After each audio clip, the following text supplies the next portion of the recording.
Hello and welcome to Opera Road Trip, OperaVision's 2-year podcast series exploring opera from its 16th century Italian roots to its role today across Europe and beyond. My name is Sebastian Schwarz, I'm an opera manager, and after having taken you to Italy and Ukraine in the previous 2 episodes, today, let's explore Ireland. My guests today are the 3 Irish mezzosopranos Anne Murray, Tara Erraught and Niamh O'Sullivan, Rosetta Cucchi from Wexford Festival Opera, and Fergus Sheil and Diego Fasciati from the Irish National Opera. But before we listen to some music, to understand Ireland's operatic landscape, we need to start with its scale.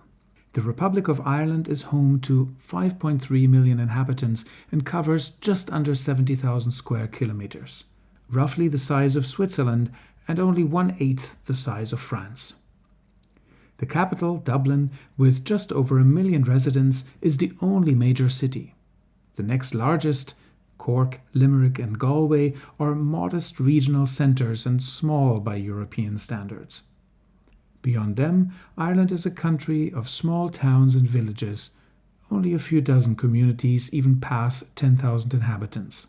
This geography explains a great deal about how opera exists here.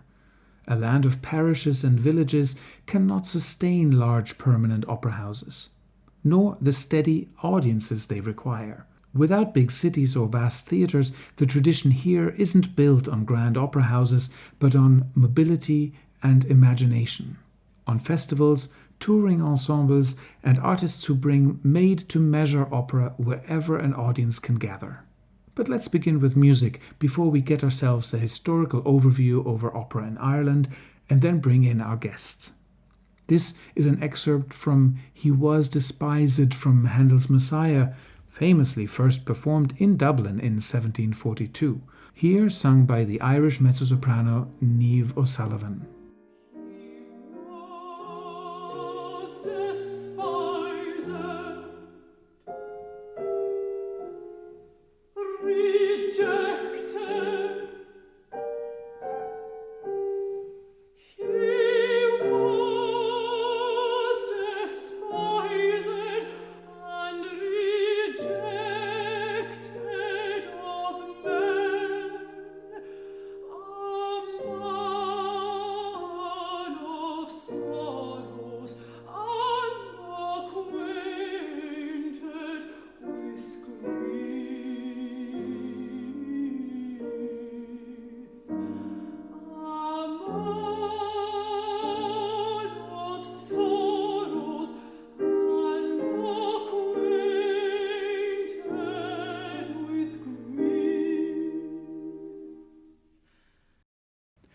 When we think of Ireland, we think of writers and poets, of storytellers and rebels, of voices that have shaped the English language, but not necessarily of opera.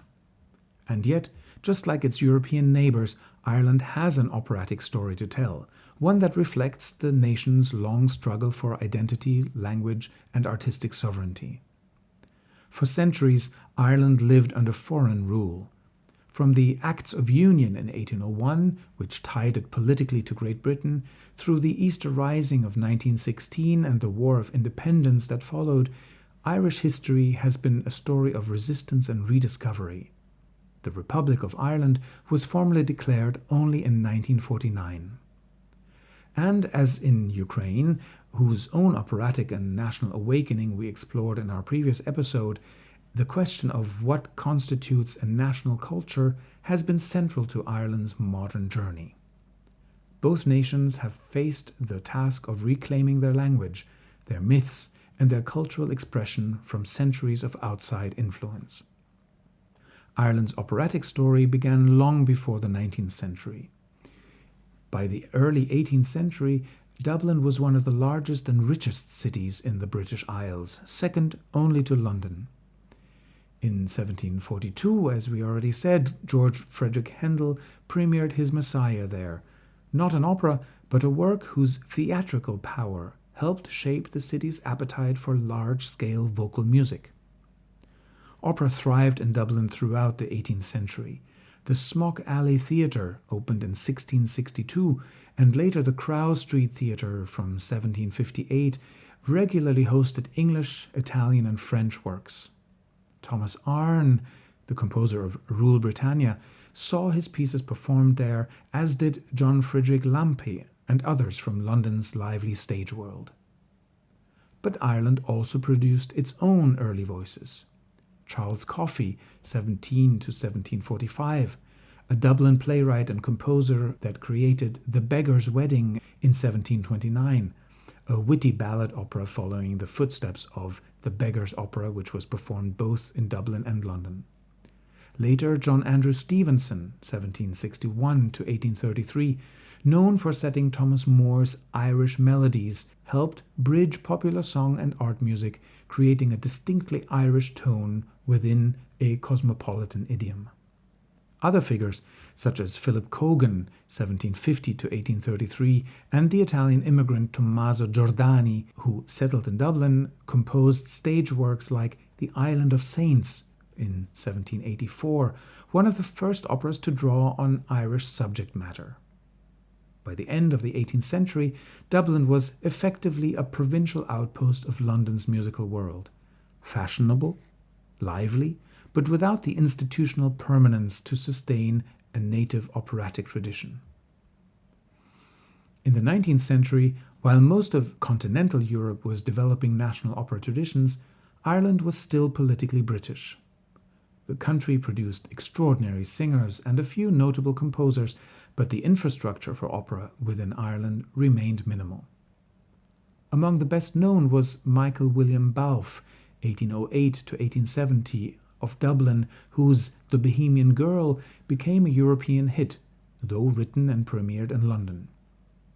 Another, Vincent Wallace, 1812 to 1865, from Waterford, found fame abroad.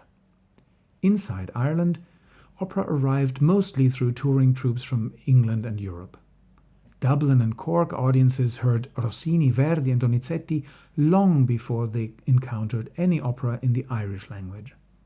Yet, the impulse to make opera Irish did exist. In 1909, Robert O'Dwyer composed Ethne, the first full-length opera in Irish, a bold statement amid the Gaelic revival sweeping the arts. After independence in 1922, the new Irish Free State began building a national culture. Theatre, poetry, and literature thrived. Opera less so. There were opera societies and semi-professional companies, most notably the Dublin Grand Opera Society from 1941 and later Opera Ireland, but Ireland lacked a permanent home for opera and productions depended on touring artists and imported casts. Meanwhile, Irish writers continued to inspire operatic works abroad. Oscar Wilde's plays led to Richard Strauss's Salome and Erich Wolfgang Korngold's Die Tote Stadt.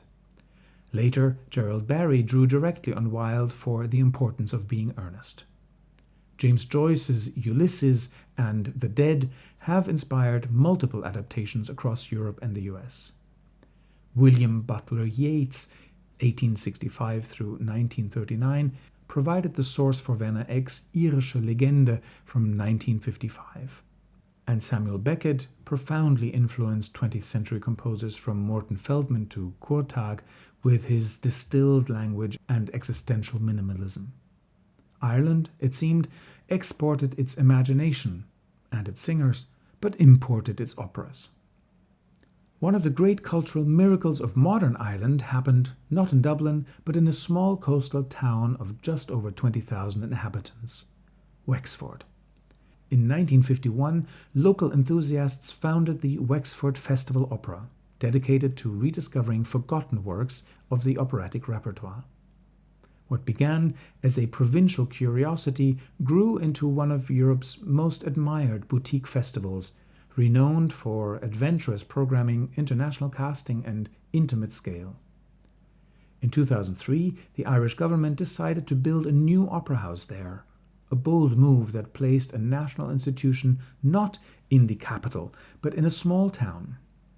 The National Opera House, completed in 2008 and officially designated national in 2014, stands as a symbol of cultural decentralization, proof that world-class opera can flourish outside metropolitan centers. A new chapter opened in 2018 with the creation of Irish National Opera, a merger of Opera Theatre Company and Wide Open Opera, both founded and artistically led by Fergus Sheil, who remains Irish National Opera's artistic director alongside CEO Diego Fasciati. Irish National Opera's mission is simple yet ambitious: to make opera an Irish art form. In just a few years, it has toured the country, commissioned new works by Irish composers, built European partnerships, and nurtured a generation of singers who can now build international careers from an Irish base. It marks a cultural turning point, from a century of exporting talent to one of cultivating it at home. Today, Ireland's strength lies in its people, particularly its singers. Dame Anne Murray, one of the finest lyric mezzos of her generation, built a distinguished career at Covent Garden, the English National Opera, Munich, inspiring countless younger artists. Tara Erraught, based in Munich, has become one of the leading mezzos of her generation. And Niamh O'Sullivan from County Cork represents the next wave of Irish vocal artistry, bringing freshness and individuality to stages across Europe and the US. Their stories trace Ireland's journey from cultural exile to confident, modern presence. In recent decades, Ireland has developed also a distinctive compositional voice. Gerald Barry stands at the forefront. His works, including The Importance of Being Earnest, combine anarchic humor, sharp wit, and structural brilliance. Other prominent composers include Raymond Dean, Ali Shnirian, and Jennifer Walsh, while emerging talents such as Aaron O'Grady and Paul Scully explore new ways of linking Irish identity with global modernism. The new generation sees opera not as a foreign import, but as a flexible medium, capable of speaking with an Irish accent, in English, in Gaelic, or in its own hybrid tongue. For a nation of just over 5 million people, Ireland's operatic achievement is remarkable. Its national company and its international festival have given the country not just a platform, but an artistic identity. Beyond these pillars, two other institutions enriched the national operatic landscape.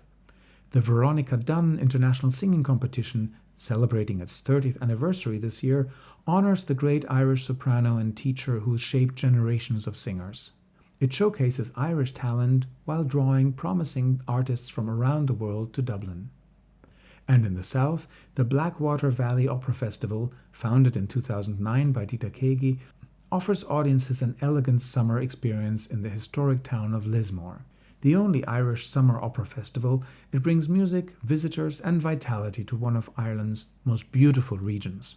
Together, these initiatives show how opera in Ireland has evolved in ways that fit its scale, not through vast institutions, but through projects that are distinctive, imaginative, and deeply rooted in the national and international operatic community.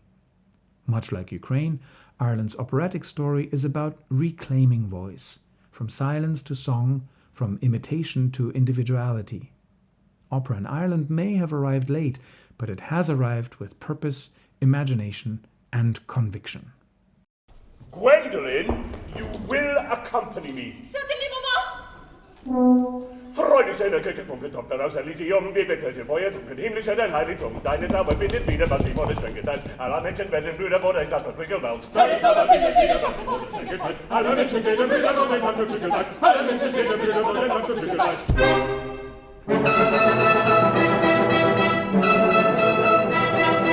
Wenn die große Buchstellungen einer Freunde Freundchen sein, wären und es Weiberungen, mich als einen Jubelein. Ja, beröffnen eine Seele seine nach deiner Not. Und wenn sie kommt, den Zähler weinen sich aus diesem Mund. Ja, wir haben noch eine Seele seine nach in den Mund. Und wenn sie kommt, stehlen weinen sich aus diesem Mund. Und wenn sie kommt, stehlen weinen sich aus diesem Mund.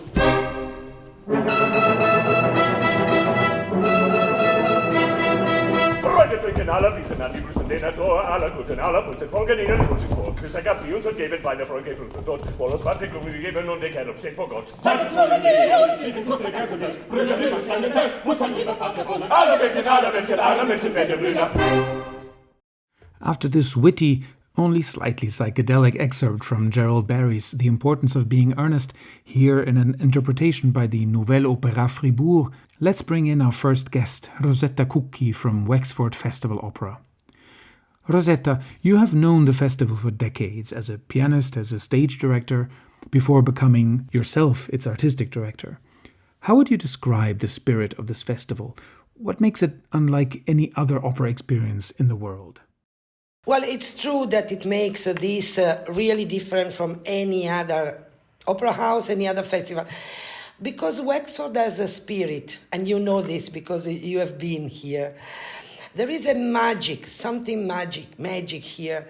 I mean, the people, first of all.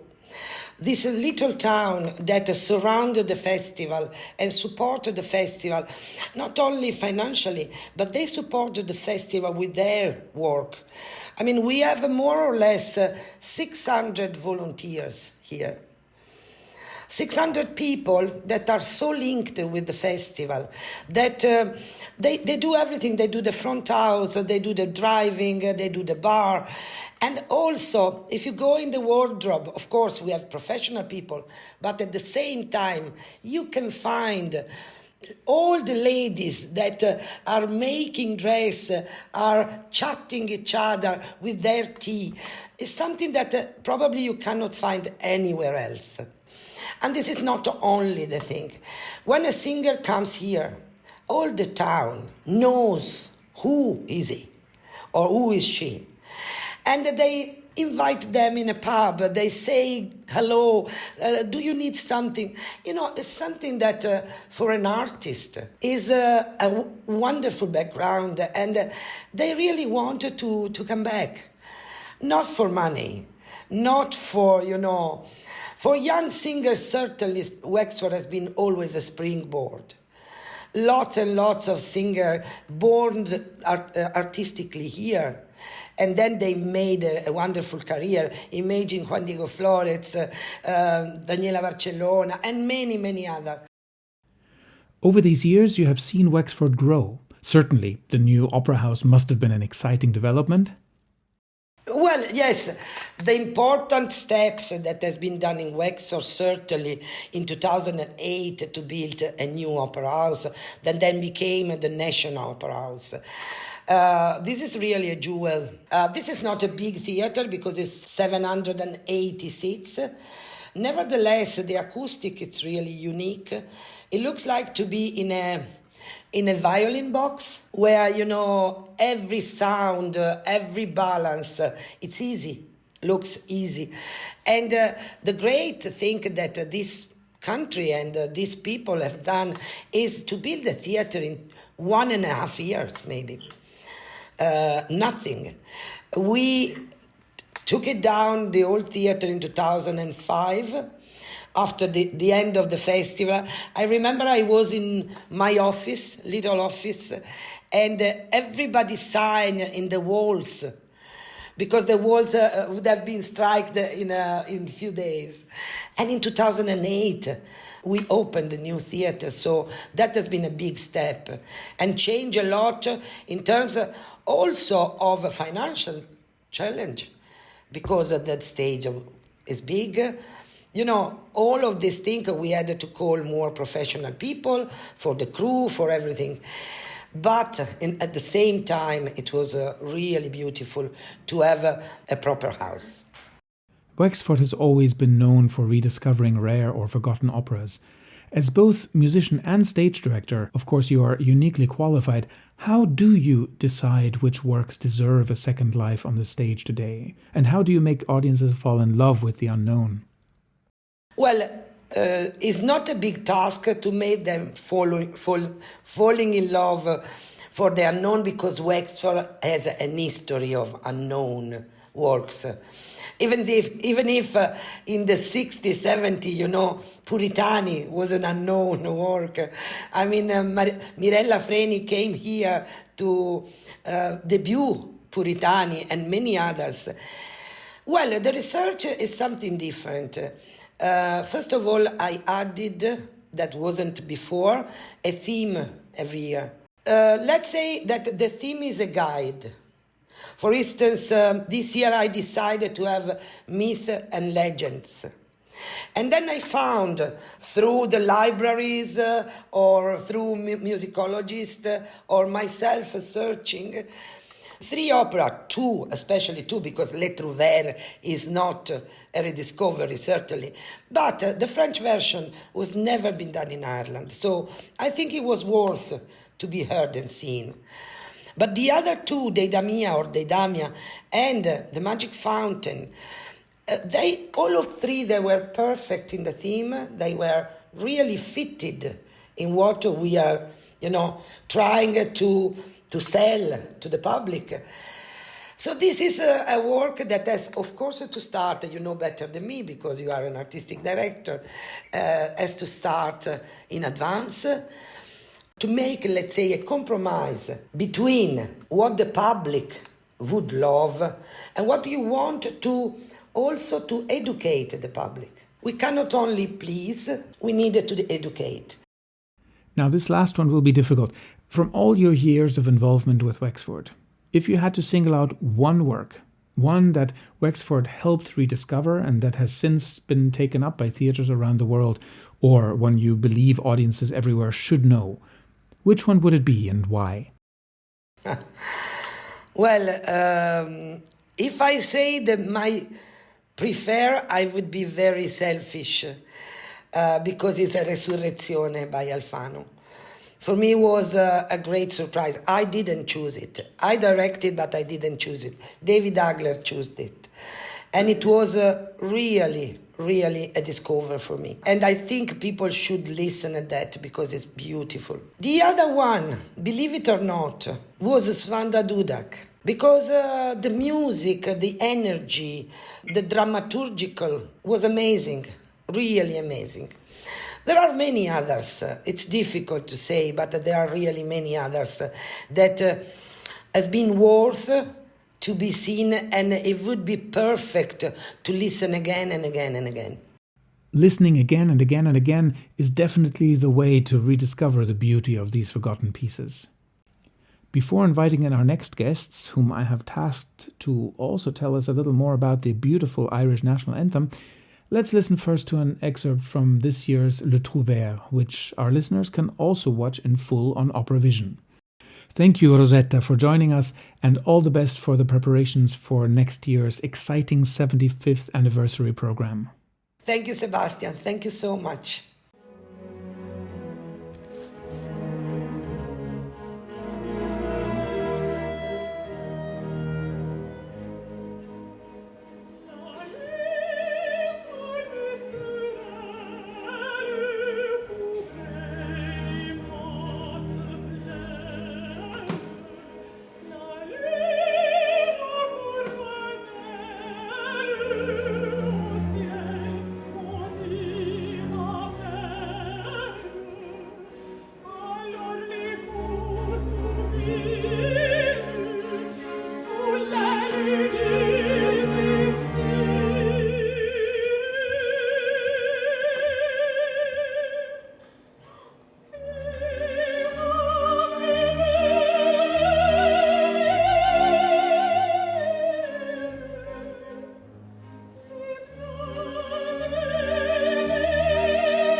Opera in Ireland today is a story of ambition and transformation.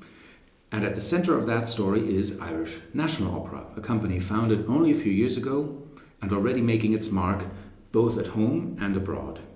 I'm joined now by two people leading that journey, Fergus Sheil, Artistic Director, and Diego Fasciati, CEO of Irish National Opera.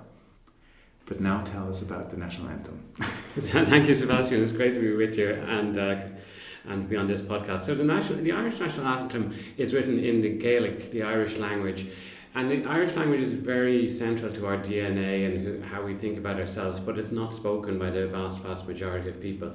We all learn it in school, but we then grow up and never speak it. So only 10, 20,000 people still speak this in a daily place. And it's a beautiful language. If I was just to say a few words of the national anthem, it would be Sinna Fina Fáil Tofu Yala Garen, Wien Dorslu, Harhindo Rionni Kuin.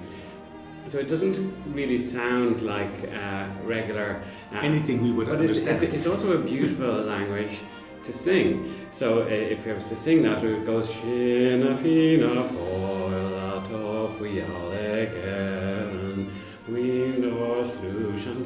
etc. And it goes on like that. And the interesting thing is this anthem was written in 1909, which is before Ireland had secured its independence from the UK, which came later in 1921. The other interesting thing about the text of it, because people do criticise it now because it's quite militaristic and it's, we're soldiers of destiny, we're gathered here. But there's some beautiful things in it, like we're gathered from within the shores and from other places. So it also already contains the idea that Ireland is a diaspora, that its people have gone and travelled the world and come back to enrich Ireland, which I find quite inspiring in a way, because opera is such an international thing that we do travel the world and come back, and it feels like what we do. And there's also references in it to the equality of people, about we're going to cast away both the despot and the slave, so Ireland wouldn't be a country for either, so that everybody would be equal. So there's a lot of really wonderful things in the anthem, as well as a lot of quite jingoistic and militaristic things as well. But this period, 1909, is really fascinating. There was also a wonderful opera written in 1909 by an Irish composer, Robert O'Dwyer, and it called Ethna. And a few years ago we recorded this opera. We dug it up, we remade the orchestral parts, and it's available online, so people can hear it on Spotify or on YouTube. And you should check out how beautiful the Irish language is to be sung. And the style of the opera is very European, very Wagnerian, like Dvorak almost. And it's it was such a surprise, even for the great grandson of the composer who was in the audience, who had never heard the piece himself but grew up with this legend. It was quite a revelation. So I would encourage people to have a listen to that. It's called Ethna, written Eithne. Irish opera has always had passionate singers and audiences, but the creation of Irish National Opera as a national company is quite recent. How do you see your role in shaping Ireland's operatic landscape? Yes, so Ireland has a really long opera tradition with lots of excellent opera talent in the 17th, 18th, 19th and 20th century. It's just that in the second half of the 20th century, perhaps that was forgotten a little bit. So our role is really to bring back opera and make it central to cultural life in Ireland. And obviously the way to do that is to put on really excellent productions in Dublin, but also on tour throughout Ireland. There is a really good network of regional venues in Ireland, and our view is that everyone should be able to experience opera near where they live. So we make productions that in size are tourable to mid-sized to small venues. This year we're starting a new initiative where we're making productions that are even smaller, that can go to even smaller venues. And our ambition is really to go to all counties every year with an opera production. From the artistic side? Yeah, but even with Bartered Bride, which we're doing this year in a version which will have 11 singers doing all the roles in chorus and 5 musicians, which you could say is tiny. But when you go to these small venues, this will be like an enormous event for some of these venues in the towns and cities that we're going to. So it will sound really spectacular to people. And just to complement Fergus's answer, as an example, there's a great Irish mezzo, Anne Murray, who never really performed opera in Ireland. So we want to be that platform for those amazing Irish singers to be able to perform, yes, internationally, but also in Dublin and in Ireland. Don't have to leave the country. Yes, I mean, naturally they might leave the country because that's the lot of international opera stars. And I very much view opera as a kind of unifying Europe force. Opera is by its very nature, even the operas that are written, they don't come from one country. Usually we just compose it from one country. The story originated somewhere else. It's in many European languages. So I see it very much as the ultimate European art form. INO's known for combining international repertoire. You've mentioned some of the big titles that you've performed with Irish works, new commissions. How do you decide on the balance, and what role do Irish identity and Irish stories, maybe Irish music, play? I mean, we set ourselves the task of trying to do one significant world premiere per year, per season. And that, we've done it most years. There have been some exceptions, and COVID derailed us in some ways, but also allowed us to do a lot of other smaller projects and online things, and work with an awful lot of composers. So we've worked with maybe, 30 different Irish composers, not all of them in full-scale operas, of course, but in different projects. So it gives us a good sense of connection to the pool of creativity that is there, and we're really all really committed to this, because I think it's a fascinating possibility, and for people, I think a lot of people come to our new work who don't go to Madame Butterfly or things like that. So it's like we serve different audiences, and people who are who take a view that opera is so too old-fashioned or elite or out of touch or out of date. When you put a production like we just did, an opera called Mars by Jennifer Walsh, very up to the minute about space travel, about privatization, about all the stuff that's going on at the moment in the US, about corporate greed and things like that, and environmental issues, and examining is Mars our planet B. So it's something like that, which is very much of our time and of interest to the entire world, and in a production that had a lot of technology, video, audio, everything, and people were just flabbergasted by it, and a lot of people who had never come to our operas came to this because it seemed like something new and something different and interesting. I think mostly it's about issues of our time and our day, and using opera as a way to contextualize and understand our life out there, and to relate to audiences about issues that are current and but not just in the news today, but things that are important for our society where we live now. Fergus Sheil and Diego Fasciati, thank you both. It's clear that opera in Ireland isn't just about importing a tradition. It's about building something new, rooted there, speaking outward and evolving as the country itself does. Thank you both so much for sharing your thoughts. Thank you, Sebastian.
After listening to this beautiful excerpt of Elisabetta's Cabaletta from Donizetti's Maria Stuarda in a production by Irish National Opera from 2022 and sung by Tara Erraught, the time has come to hear from our performers.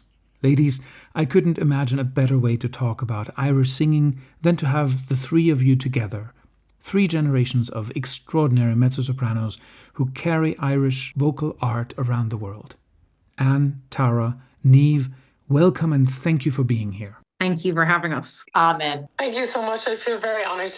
When each of you decided to become an opera singer, Ireland didn't yet have a permanent national company or even much of an operatic life in general. What drew you to opera in the first place, and how did that path begin for you? Was there a defining moment or influence, a teacher, a performance, a voice that set you on this course? There was no decision made on my side. I sang from the age of 4. I was in the competitions, as I'm sure Tara was as well. I think every child who could even speak was in the Fesciol. So storytelling was very much part of the action song, was one of the competitions we had to do. I don't know whether they still do it, where you had, I sang, I don't know, when I was about 6 or 7, I sang The Trout with actions. Honest to goodness, I can do it all now. You'd have to give me a glass, but I certainly can do it. So there was no decision made in my part. My mother worked out that I could hold a tune or whatever it was. And then she took me to the School of Music in Chatham Row when I was 4 or 5. And that's where I went. I was of the generation, you did as you were told, So if they said, you've got to learn that song for next week, I learned the song for next week. And it was a very good grounding for my work. Mine was slightly different. I started playing the violin because everybody in our house played and my grandmother taught, and that was what you did. She taught traditional music, but we all learned classical, which was funny. But I moved too much and it drove her crazy. It drove everybody else crazy. And then one day, parish priest was brought into the primary school to speak to people about this big occasion of your first Holy Communion. And he was asked, did anybody want to share one of their gifts, And the violin was there in the case. And I stood up and sang, Why Do Fools Fall in Love? Because this was something I'd heard my father play in the car 100 times. The priest was absolutely appalled, shocked and appalled. I was the local parish disappointment. So my grandmother directly said, no, this child needs to have a singing lesson. She needs to learn at least one proper, appropriate song. I mean, I was singing all the time, in the shops or in the car. And luckily for me, I was brought to the one and only local singing teacher, Geraldine McGee. And so from the very beginning, although it was folk songs and art songs that I was learning, the odd time, maybe once or twice a year, she might let me learn an aria in English. And she'd have all these pictures from these incredible books of all these beautiful historic productions. And I won't lie, at the start, I thought, oh, that's so boring. And you have to share the stage with other people. Whereas with art song, I was alone. And it was me. And I had this text, which I didn't have behind the violin. And in the text, I could say something. And I could explain something. And exactly as Anne said, we have this incredible institution of FESH, and FESH are sort of local competitions and performance opportunities, which I've now garnered really don't happen everywhere else in Europe for young people, not just in music, but also speech and drama and dance. But I became quite addicted.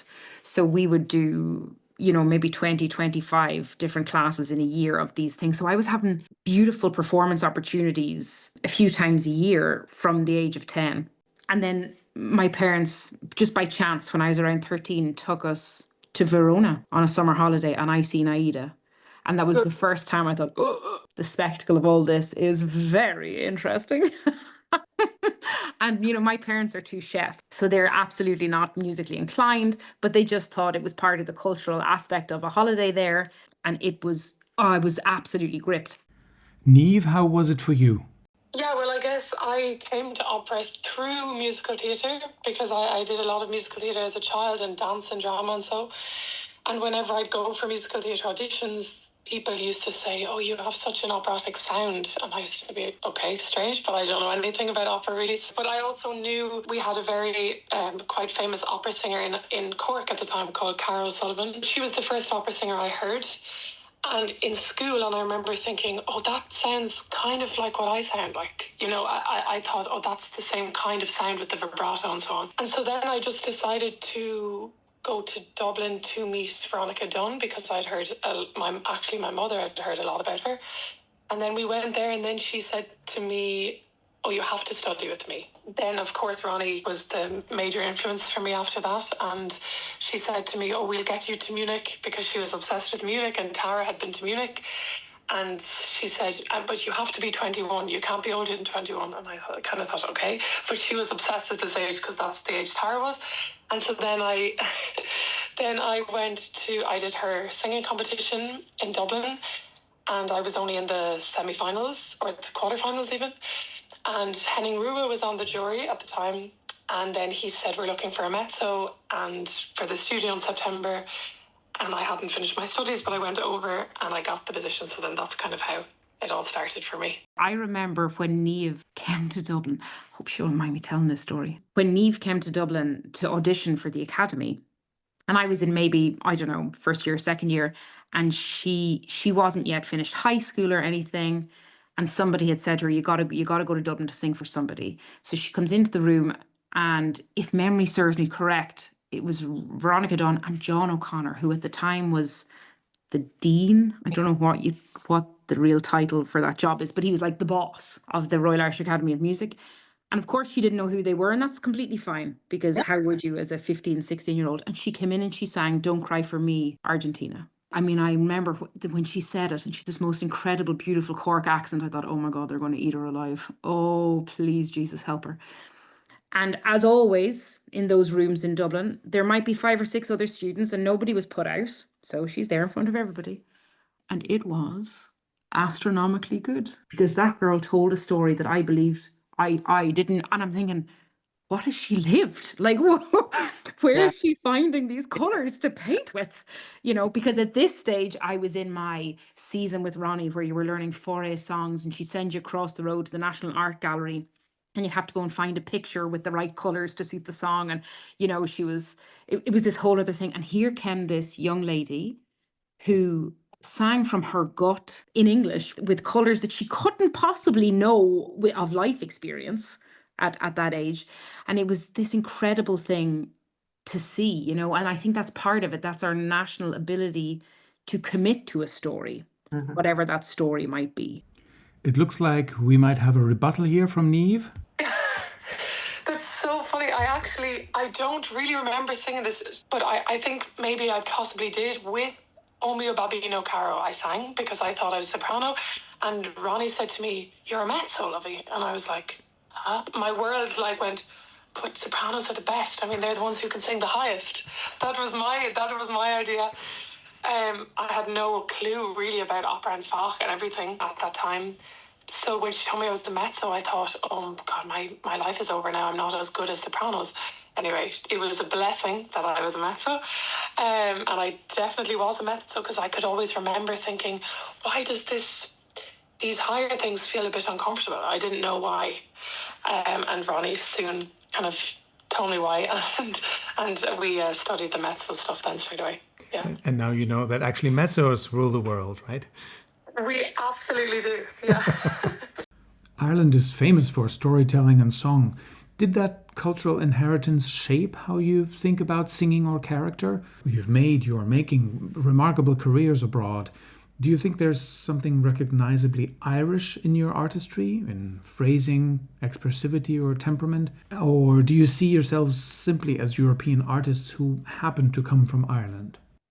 I certainly felt that we had a gift of storytelling, a gift of sincerity, the gift also of honesty, in the fact that you could turn a melody to suit your particular mood, that it didn't have to be your interpretation allowed you to take flight, I think. And I think that's what the history of Ireland, or the tradition of Ireland, has gave me in my time singing. Maybe to do with the religious side of life as well. So everything is a mystery. You know, every poem is a mystery until you find what you want from it, but it still stays distant for other people. You know, it's like book club. You read the book, but you have something to say that the other person perhaps hasn't seen or doesn't agree with it, but it doesn't matter. It's yours. It's so interesting because I find that I came in, let's say when I started in Munich, and it was the beginning of the new intendancy, I've just made that word up, of Niklaus Bachler, who had obviously come from theatre.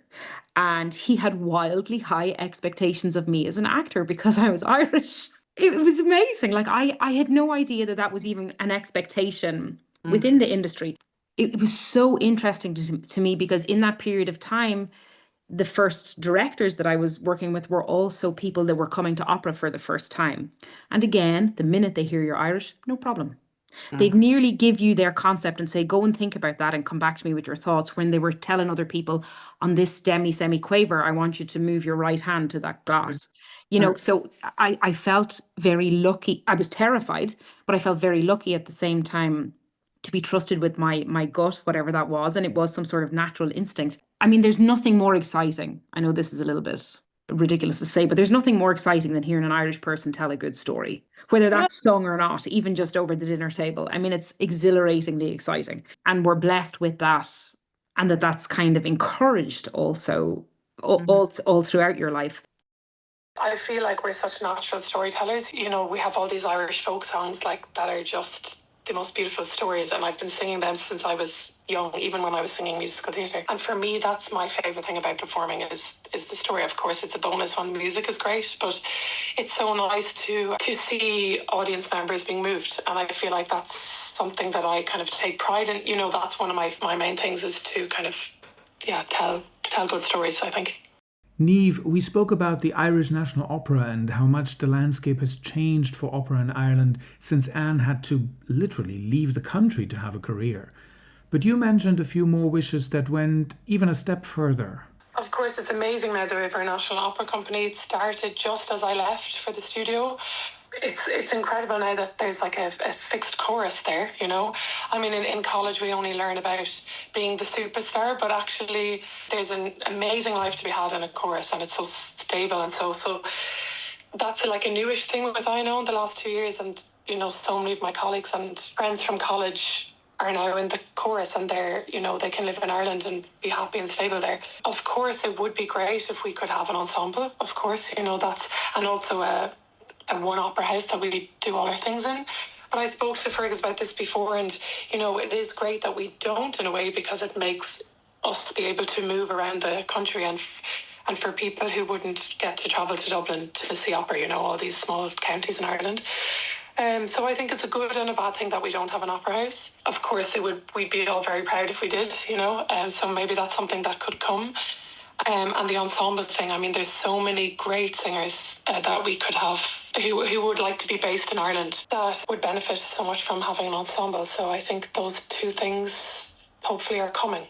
During the course of today's episode, we heard Niamh sing from The Messiah and Tara sing in Maria Stuarda with Irish National Opera. In closing this episode, I want to share with our listeners one of Beethoven's 57 Irish songs, all written between 1810 and 1813, in what I consider a masterclass, both in the famous storytelling that we talked about today, as well as in diction. Here is Anne Murray, accompanied by Graham Johnson, singing "He Promised Me at Parting." Thank you all so much for sharing your time, your thoughts, and your beautiful music with us. Thanks so much, Sebastian. Bless your heart. Thanks a million, Sebastian.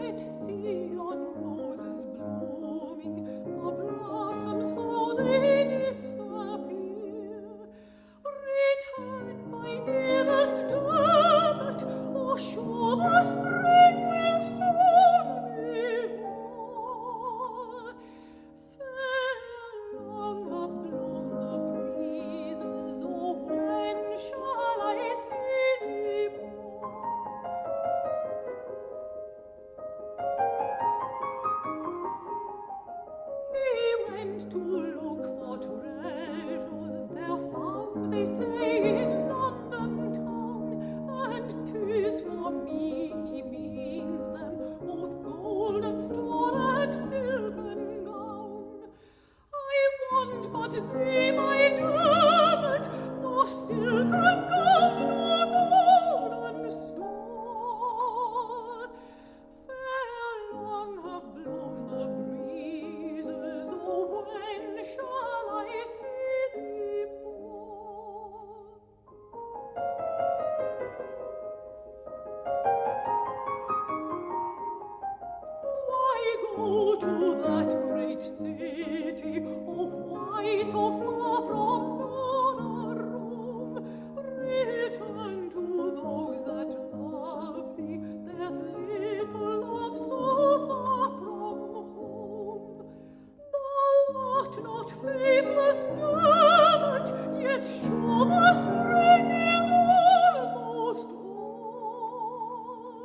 I thank today's guests Rosetta Cucchi, Fergus Sheil and Diego Fasciati, as well as our three Irish mezzosopranos, Anne-Marie, Tara Erraught and Niamh O'Sullivan, for so generously sharing their thoughts and music.